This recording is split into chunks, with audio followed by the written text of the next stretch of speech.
Buntis mo ako, pero iba ang pinakasalan mo! Pananagutan kita, pero kahit kailan, hindi kita pwedeng ibigin! Oo, aminin ko, mahal kita, nang dahil sa salapi mo! At nang dahil sa pag-ibig ko sa'yo, handa akong pumatay at mamatay! Katawan ko lang ang minahal mo, at hindi ang pagkatao ko! Mr. Romantico. Kumusta po kayong lahat, mga giliw naming tagapakinig? Inaanyayahan ko po kayong pakinggan ang pagsasadula ng mga liham kasaysayan ng pag-ibig na padala ng ating mga taga-subaybay at bibigyan buhay ng inyong mga paboritong bituin sa radyo. Mga kasaysayang nagtatampo ng mga pusong sugatan, mga pusong sugi, at mga pusong punong-puno ng pagmamahal. Lahat po yan sa loob ng kalahating oras dito sa ating tulang. Mr. Romantico.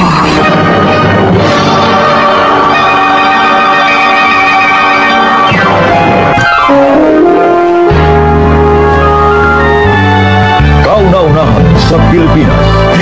NBC. Manila Broadcasting Company. DZRH, member, kapisanan ng mga broadcaster ng Pilipinas. Oktubre 6, 1953, unang sumahimpapawid dito sa DZRH. Naggamit na ng di mabilang na gawad karangalan. At ng Oktubre taong 2002, ipinagkaloob naman ng kapisanan ng mga broadcaster ng Pilipinas ang Lifetime Achievement Award kay Tia Deli. At ngayon, nasa ika-51 taon na ng pagsasahimpapawid, buong karangalan at pagmamalaking inihahandog ng Manila Broadcasting Company ang kasaysayan sa mga liham kay Tia Deli.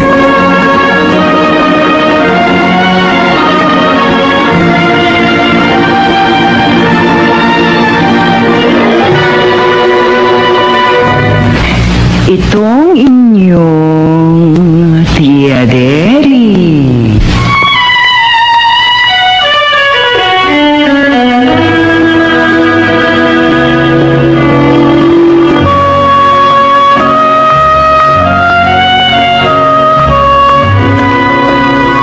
Kumusta, mga ginigiliw kong tagapakinig? Narito na naman po kami sa pagsasadula ng mga pangyayaring lumikha ng suliranin at bagabag na humitik at naging mahalagang bahagi ng buhay. Mataos naming layo ni magdulot na ikagagaan, kundi man tuluyang ikapapawi ng hapdi at kirot ng pagdurusa o agam-agam.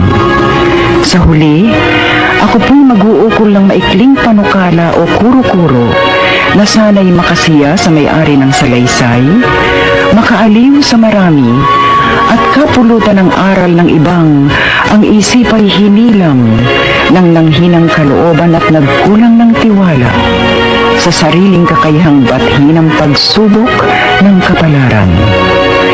Ito po ang kasaysayan sa mga liham sa inyong Tia Deli.